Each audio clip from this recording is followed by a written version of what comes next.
Button నొక్కే కార్యక్రమానికి విసుగొచ్చే పరిస్థితికి వచ్చారు. వీళ్ళ అరాచకాలు అద్దులు లేకుండా పోయే పరిస్థితి వచ్చింది. ఎగో ప్రాబ్లమ్స్ కూడా చిన్న పెద్ద లెక్క లేకుండా ఇష్టానుసారంగా మాట్లాడడం, ఆ గర్వం, ఎగో, ఏదో ఎక్కడి నుంచో వచ్చినట్టు ప్రవర్తించడం, ఆ హంబుల్నెస్ లేకుండా పోవడం, ఇవన్నీ జరిగాయి. ఢిల్లీలో జరిగిన లిక్కర్ ఇది నథింగ్ కంపేర్ టు ఆంధ్రప్రదేశ్. ఎవరైనా సరే లిక్కర్లో ఇన్వాల్వ్ అయిన వాళ్ళు ఇంతవరకు ఆ ఫ్యామిలీస్ కూడా బాగుపడవు. అంటే అది పాపిస్ట్ డబ్బులు. రెండోది, పేదవాళ్ళ ఆరోగ్యాన్ని సర్వనాశనం చేసి మీరు ఎంజాయ్ చేయడానికి ఎవరిచ్చారు మీకు అధికారం? రూలర్స్కి.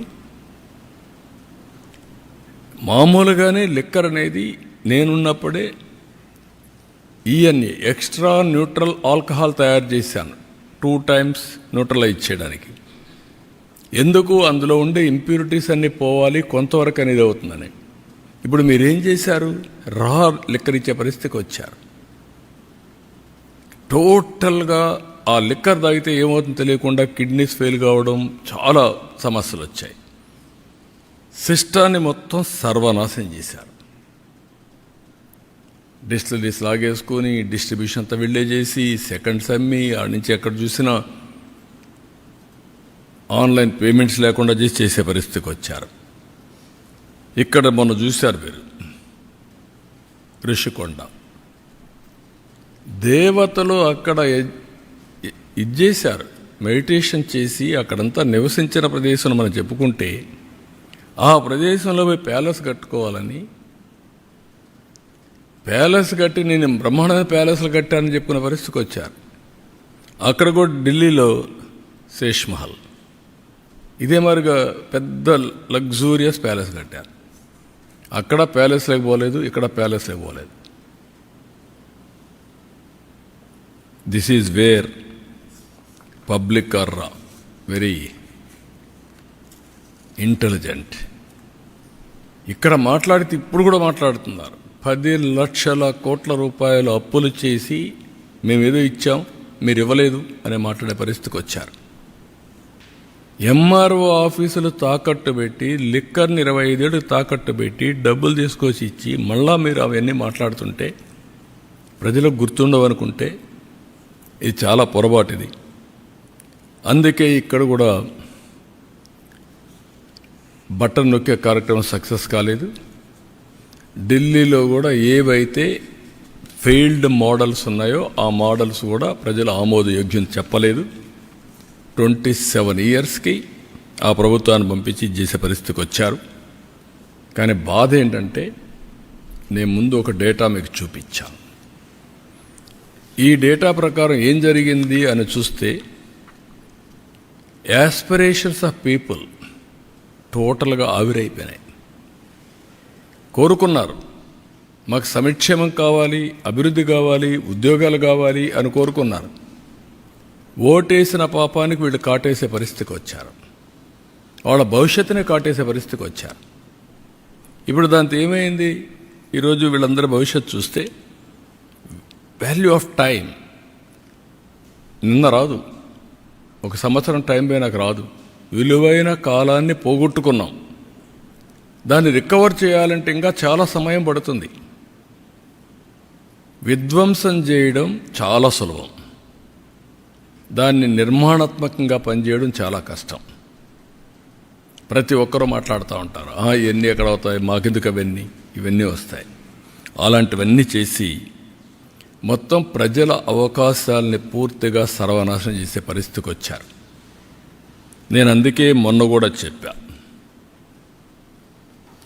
సంపద సృష్టించలేని వ్యక్తులు, ప్రభుత్వానికి ఆదాయం పెంచలేని వ్యక్తులు సంక్షేమ కార్యక్రమాలతో, బటన్ నొక్కే కార్యక్రమంతో డిస్ట్రిబ్యూషన్ చేయడానికి వీళ్ళకి అధికారం లేదు. అది సస్టైనబుల్ మోడల్ కాదు. నేను చాలా ఫర్మ్గా చెప్తున్నా.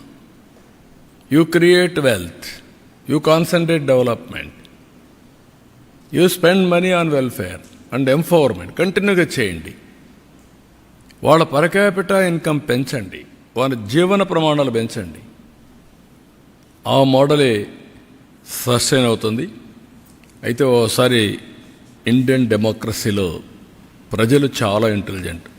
భారతదేశం యొక్క విశిష్టత మనం చూస్తే ప్రతి ఒక్కరికి ఒకే ఓటు ఉంటుంది.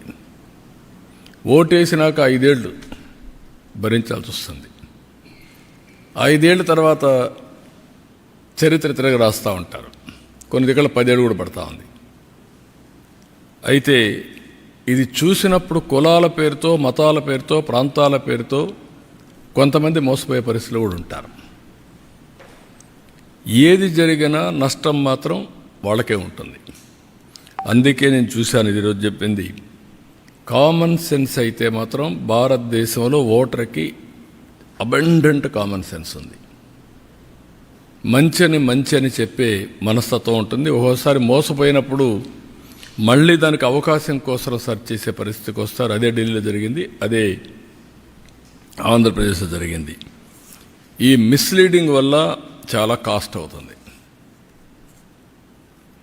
ఒకసారి ఇదైపోయిన తర్వాత మళ్ళీ దాని నుంచి తప్పించుకోవాలంటే చాలా సమయం పడుతుంది. వీళ్ళు ఎప్పటికప్పుడు ఎలాంటి విష ప్రచారాలు అంటారా, లేకుంటే పొలిటికల్ పొల్యూషన్ అంటారా, ఏదన్నా కానీ ఇది చాలా డేంజర్ ఫర్ ది నేషన్. సమాజానికే పెద్ద ప్రమాదం. అందుకే 35 సంవత్సరాలు, 30 ఏళ్ళు ఆల్ డేటా ఈజ్ అవైలబుల్. ఎప్పుడు ఎవరు పరిపాలించారో కూడా అవైలబుల్, బ్లాక్ అండ్ వైట్. ఇది డిబేట్ జరగాల్సిన అవసరం ఉంది దేశాల్లో. ఎవరి పాలసీలు ఏం తీసుకొచ్చాం, ఆ పాలసీల వల్ల ప్రజల జీవితాల్లో ఏ విధంగా ప్రభావితం చేశాయి, దీనివల్ల సస్టైనబిలిటీ వచ్చిందా, డిట్రియేషన్ వచ్చిందా, డిస్ట్రక్షన్ జరిగిందా, వాళ్ళ జీవితాలు సర్వనాశనమైనాయా, అవకాశాలు పోగొట్టుకున్నది కూడా చర్చ జరగాల్సిన అవసరం ఉంది. ఆ చర్చ ఈ 30 ఏళ్ళుగా జరిగితే ఈచ్ పొలిటికల్ పార్టీ కాంట్రిబ్యూషన్ వాళ్ళ స్టేక్ హోల్డర్స్కి, నా కాంట్రిబ్యూషన్ ఏంటి ఆంధ్రప్రదేశ్కి, లేకుంటే ఇంకొక ఆయన వచ్చిన 5 ఏళ్ళు ఆయన కాంట్రిబ్యూషన్ ఏంటి, ఇంకొక ఆయన 10 ఏళ్ళు ఉంటే ఆయన కాంట్రిబ్యూషన్ ఏంటి, ఏం జరిగింది, ఇవన్నీ చర్చ జరగాల్సిన అవసరం ఉంది. ఒక బాధ్యత కలిగినటువంటి రాజకీయ పార్టీలుగా బాధ్యతతో ప్రవర్తించే మనందరం ఎలక్షన్ మేనిఫెస్టోలో చెప్పాం కాబట్టి రాష్ట్రాన్ని ఏం చేసినా పర్వాలేదు, నేను గెలిస్తే చాలు అనే, నేను ఎన్నిసార్లు మోసం చేస్తాను, అబద్ధాలు చెప్తాను, ఫేక్ న్యూస్ ఇస్తాను, ఇష్టానుసారంగా మాట్లాడతానంటే అది కరెక్ట్ కాదు. అందుకే ప్రజల్లో కూడా ఒక చైతన్యం రావాలని మనస్ఫూర్తిగా కోరుకుంటున్నాం. మీరు వేసేసిన తర్వాత బాధపడడం కాదు. నేను క్లియర్గా 5 సార్లు గుజరాత్లో గెలిచారు, 5వ గవర్నమెంట్, 15 times గ్రోత్ రేట్, 15 రెట్లు పెరిగింది. మీ కళ్ళ ముందర కనబడుస్తూ ఉంది ఇది. అదే 2024లో కూడా నేను గెలిచుంటే 12 సార్లు కాదు, గుజరాత్ సమానంగానూ ముందో ఇద్దరు ఉండేవాళ్ళు. That is where I want to emphasize to the people. You go through data. గాల్లో విమర్శించడం కాదు. ఏం జరిగింది ఆ పీరియడ్లో, ఆ జరిగిన తర్వాత ఏ విధంగా మీకు లాభం వచ్చింది, తర్వాత ఏ విధంగా నష్టం వస్తుంది అనేది మీలో తెలివితేటలతో ఆలోచించాలి ప్రతి ఒక్కరు. Apply your brains, discuss. Common మ్యాన్కి కూడా మనం ఎడ్యుకేట్ చేయాల్సిన బాధ్యత మీకు ఉంది, మాకు ఉంది. అందుకే నేను చెప్పాను మీడియాకు కూడా, మీరు కూడా అనలిటికల్గా వెళ్ళండి. ఒక చరిత్రలో ఒకప్పుడు తీసుకున్న నిర్ణయాల ప్రభావం ఇప్పుడు ఎట్లుంది, ఈరోజు తీసుకునే నిర్ణయాల వల్ల రేపు భవిష్యత్తులో ఏముంటుంది. ఈరోజు నరేంద్ర మోడీ గారు విజన్ 2047 వికసిత్ భారత్ తీసుకున్నారు. నేను వికసిత్ భారత్కు అనుసంధానం చేసుకుంటూ స్వర్ణ ఆంధ్రప్రదేశ్ తీసుకున్నా. నేను అంబిషియస్ ప్లాన్ పెట్టుకున్నాను. $2.4 trillion 2047కి తయారు కావాలని. దీనికి 42,000 రూపాయలు డాలర్లు తలసరి ఆదాయం. ఆ రోజు డాలర్ ఎంత రేటు ఉంటే అంత వస్తుంది. ఈరోజు 3,200 ఆ ప్రాంతంలో ఉన్నాం. గవర్నమెంట్ దీనికి 14 నుంచి 15% గ్రోత్ రేట్ రావాలి. ఆంధ్రప్రదేశ్లో 15% రావాలి.